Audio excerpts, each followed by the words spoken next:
Ladies and gentlemen, welcome to my new video where we're going to be talking about your win conditions, the different champions, how to identify, how to get that elusive win. I feel like a lot of low elo players are really struggling with identifying what they need to be doing to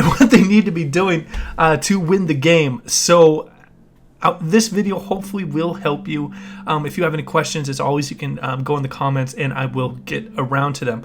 First up, I know my camera is going crazy. I have no idea what's going on. I'm getting hacked. Someone's DDoSing me and just destroying my camera. I'm probably going to be getting a new one soon. But yeah, I'm sorry. It's going to be flickering like crazy. Yeah, I'm just going to have to deal with it for a little bit of time. If you guys are new to the channel, my name is LolFit. I do educational contents, I do streams, I do tip videos, I do guide videos, and I just all around try and help people out with climbing and getting better in League of Legends. If you want to join the Discord, it's a very helpful community as well. A bunch of people that are like me and just kind of like helping other people climb, you can join it. It will be in the description. Yeah, so I'm going to go over a couple different categories. It's going to kind of lay it out like this. We're going to go over split pushers. We're going to go over people that are very effective with team fighting. Then we're going to go over just people that are snowballing and just destroying games. And then finally, we're going to go over pick champions that are able to abuse the fog of war or maybe really fast movement speed to get catches and to be able to get objectives just by taking some people off the map really quickly. God, this webcam is going crazy. I'm so sorry for this, guys. I'm a poor college student, so I do have to kind of scrap together some money first before I can get a webcam, so I'm gonna just have to deal with this for a little bit of time. So without further ado, let's jump right into the video. All right, and let's jump into the first type of victory condition. In my opinion, the easiest. This is the one I usually execute to climb, and that is being a strong team fighting champion and bringing a lot to that 5v5 in the late game and just kind of dumping out a shitload of damage and really carrying the team fight. Some examples of these are Zyra and Lux and Brand and Veigar and Heimerdinger. Kennen's a huge one.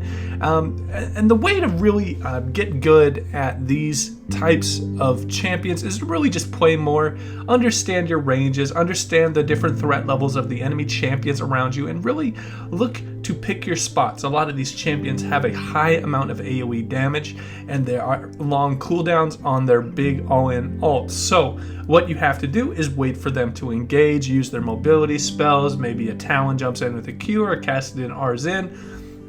This is the perfect time to throw out a lot of your damage. If you're throwing out a lot of your AoE team fight potential damage when targets are just kind of on the edge of your engage range, that is not going to be too efficient because they can just kind of run away and reset. So with these team fighting champions, in particular champions like Brand, what you really want to do is wait for the engage and then throw it down. Obviously there are champions in the team fighting section that can carry team fights and engage, like Kennen, but those are pretty rare. If you have any questions about the like flanking team fighting champions like Vladimir and Kennen, let me know. I can help you out with that. But these champions, this is probably the easiest way to execute and to climb throughout the different win conditions we are going to go over, because there's almost always going to be 5-on-5 team fights unless one team is just really snowballing very hard on the other.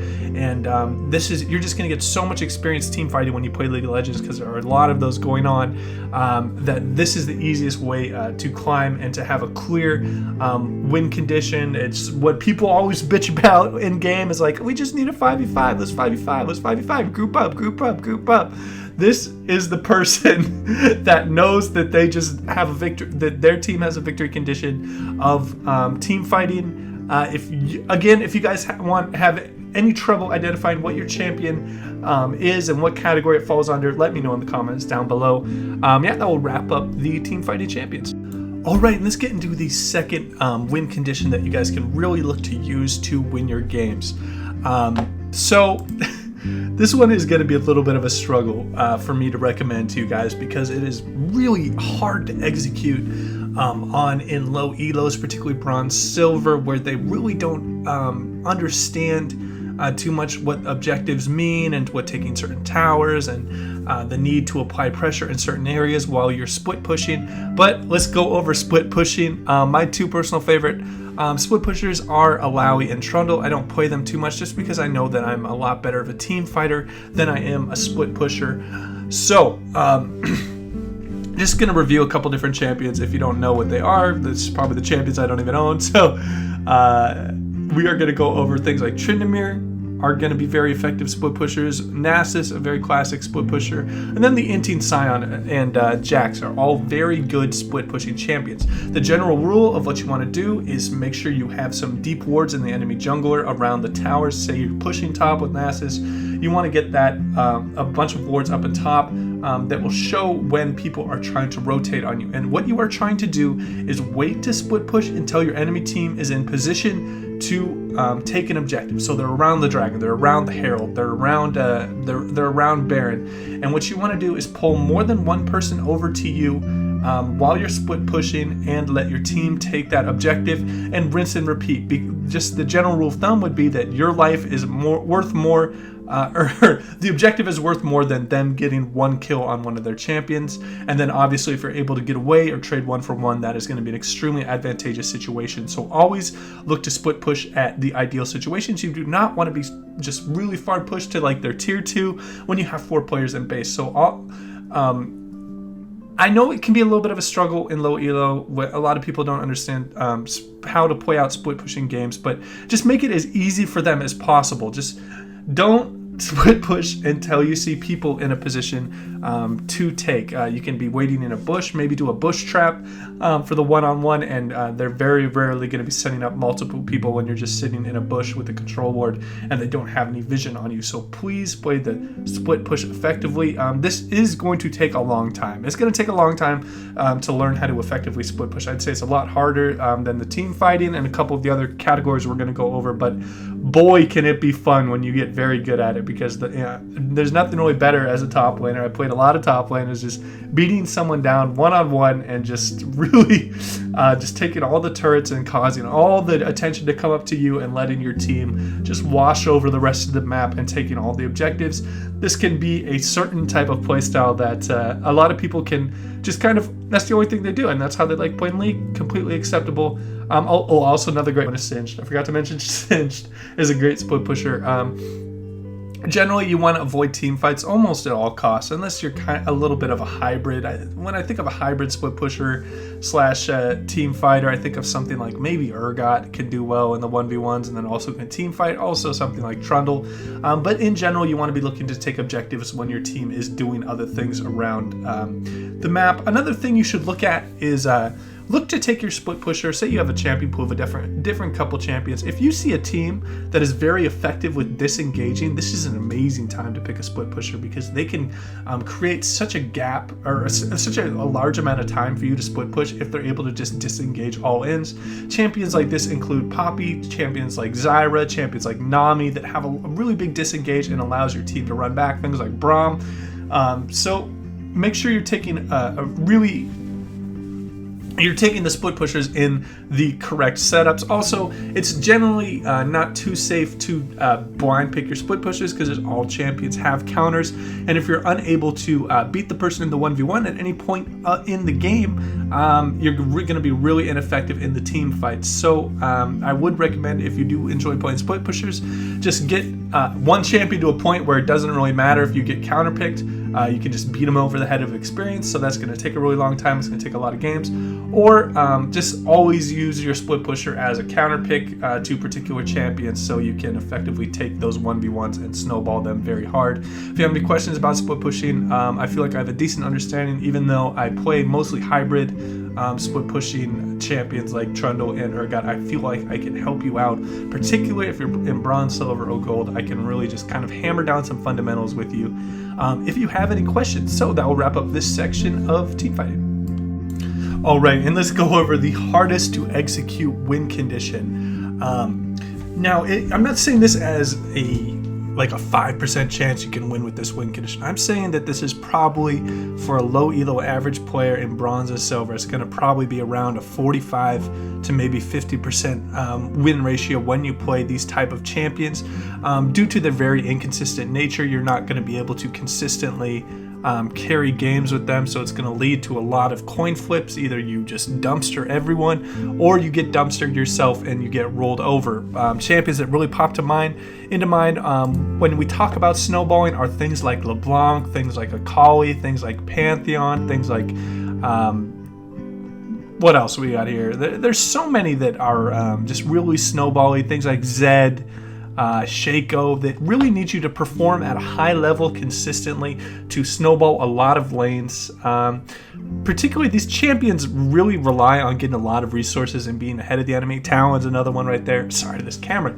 Dude, this camera is going crazy. I'm really sorry for this, guys, but I really wanted to put this video out before the end of the season, if any of you guys are looking for those last couple of days to grind.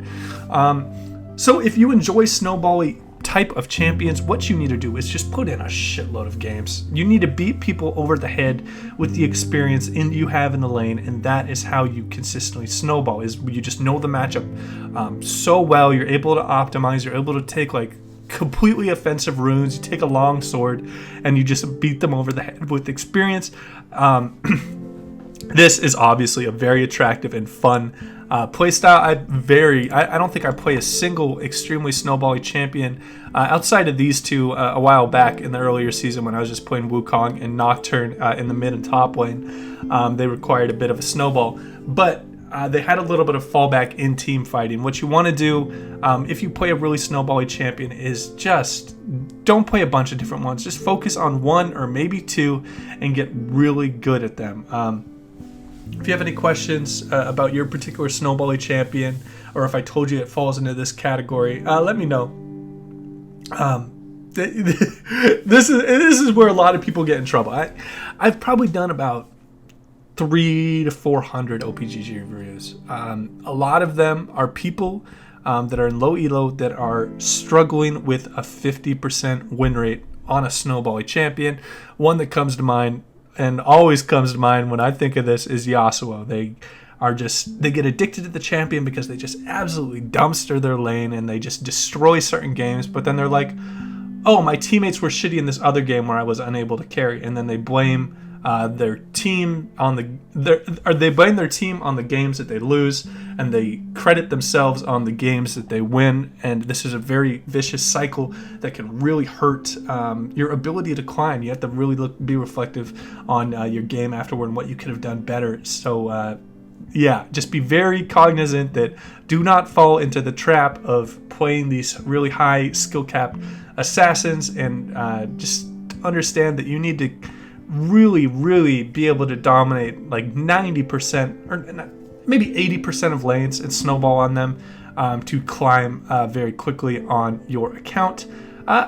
And I can say a lot more. I don't want to shit talk snowball the champions. There are some people that obviously have gotten challenger and very high ratings with one-tricking these type of champions. I just think for the general the community, it's a lot easier to climb with other types of champions. No hate or shade towards those one-trick champion players.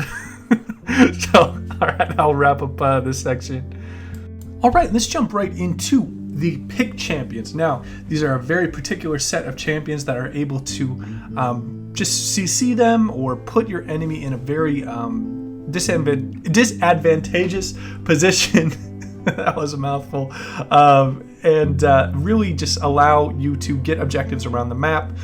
These champions are really well served when they go a lot of control wards, and they have a lot of vision, and they have some sweepers to deny vision, and really can enable you in low elo. I think they're very underutilized in low elo because people do not respect the Fog of War. Champions that come to mind with this type of playstyle are Blitzcrank, Thresh, Elise, Morgana, just anything with a really long CC, and then also stealth champions that are able to sneak up on people and grab a pick, like Evelynn, maybe things like Pyke, of course, maybe Twitch if you're just kind of helping with split pushing, but I would consider more of a hybrid team fight / a little bit of pick when people don't respect your stealth mechanic. How you want to effectively use these champions to close out games, because that's where they really shine, is make sure you get all of the tier 1 towers taken down.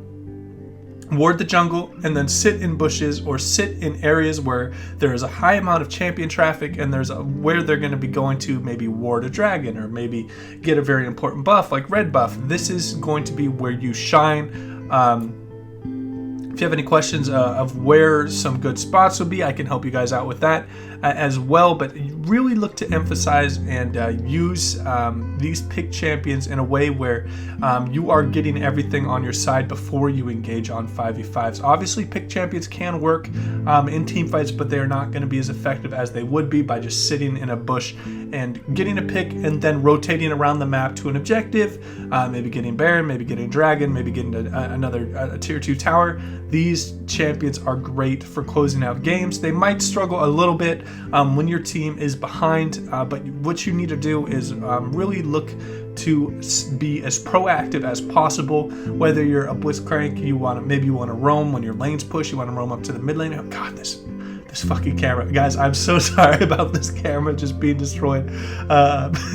This is bothering me. Okay, and then there's other pick champions like Annie that also hybrid into team fighting champions, but also just look to start incorporating this type of playstyle and just kind of add it to your arsenal of skills on how to close games, and just look to set up more bush traps. You'll be surprised at how many people do not respect Fog of War in low elo, and this is going to be just a great way to effectively close out team games very quickly. You can always look at just a classic one that probably everyone knows is just that little pixel bush right outside of the Baron, or like the single bush, and just kind of sweep that out and wait for them to come and check the Baron and kill them there. Also, another great way to set up a pick for yourself if you're a mid lane champion, to fake a roam, but just sit in the bush that they would pass through when they're looking to match the roam. That is a great way of getting a pick. And if you guys have any questions for me, if you need help identifying your champion, let me know in the comments down below. I'll help you guys out. That's gonna wrap up the video. I'm open to all feedback and critique if you have any of that for me. If you enjoyed the content, please remember to like and subscribe. And again, guys, I'm so sorry about this camera. I'm gonna get this fixed somehow. I'm not 100% sure on how, but I will get it fixed soon enough. You guys take it easy.